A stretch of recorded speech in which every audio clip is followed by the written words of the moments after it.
The Sedum Sun Sparkler Cherry Tart. This plant was planted in my front yard that gets a full sun, because that's what it says, full sun, on the label. So I put it under full sun, and just because it says full sun, it doesn't really mean that it wants to be underneath the very intense sun. So what happened through trial and error in my world is I put it on the front yard, and not about maybe 2 weeks later, I just saw that the stems started to burn, and it started to wilt and dry up. So I decided I'm not going to take a chance. You paid so much money for this plant. I think I paid like $8.99 or something, or $6.99, something like that. And not going to take a chance. I dug it back up.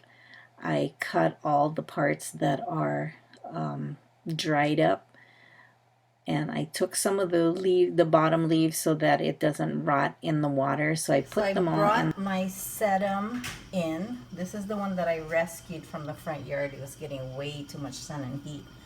And apparently they're not, after a week, they're still not rooting, but their sister that is sitting on the windowsill in my kitchen is starting to root. So naturally, just common sense, I brought them in today. Hopefully they will root a lot faster.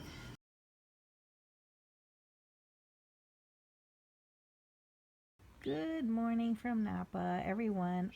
This morning I checked on my sedum. I don't know what the name of it, but it's called cherry tart. And this was the plant the succulent that was sun damaged, because it was in my front yard and it was facing the southern sun, and it started to die off the branches because of the heat. It's been so hot here in Napa the past a couple weeks. So what I did was I cut the healthy plants off the stems, and stuck them in here in the water, and look, they're starting to get plump again.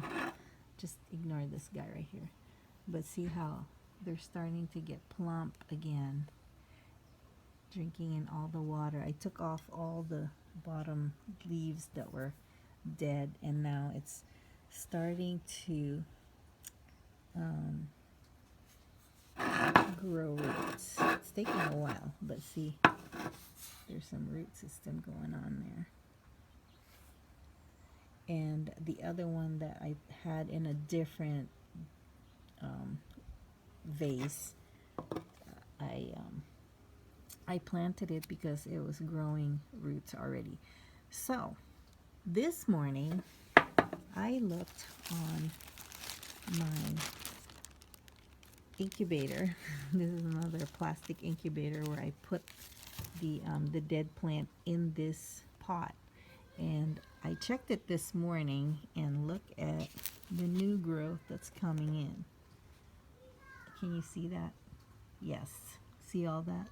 So I'm just gonna keep it in here at night so that it stays warm and moist, but during the day I'm going to expose it to the sun, because I checked the stems.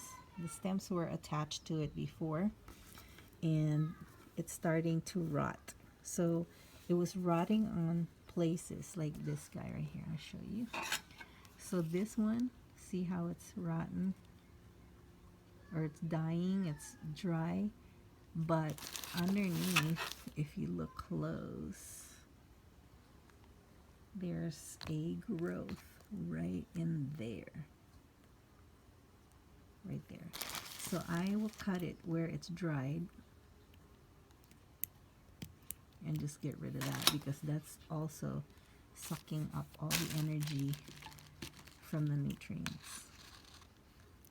So I'm going to cut every single one, except for this one has like a little tiny growth right there. So I just cut right there.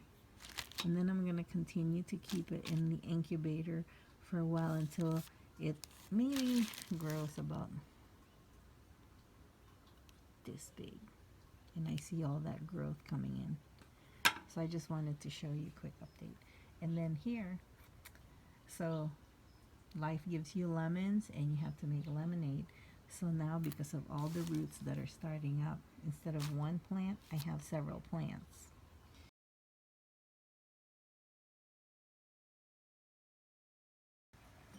So update on this sedum sunsparkler cherry tart. Look at it now. It's getting new leaves and it's starting to look more and more like the original plant, and it's more plump. It's actually really plump and firm and sturdy. It's got a lot of water in it. Then if we go to, this is not the same one, I just stuck them in there. These two are totally different plants. But look at this. It's starting to get the green portion, the top portion, and it's really plump. Then we have the mother plant right here, and look at it now. It is just thriving. It really, really likes that incubator. But I took it off of the incubator because I'm afraid that these dead stems are going to rot, and then it will affect the new growth. So there you go. You rescue your plants. You have to make sure that wherever they are in the garden, when it looks like it's starting to get sick, dig them up, fix it, just like I did. And let's look at the roots system here. It's a little bit blurry, but the water's a little bit blurry, but if you can see, like strong roots starting to come out where there wasn't there before. I think it likes the heat. So this is going to be ready to be planted in a pot. I think it has enough strong root system for it to survive, and obviously because of how the plant is looking. So now instead of just one plant, I have several plants that is giving off more and more for me. And then I got the original plant. It's a baby, but that's okay.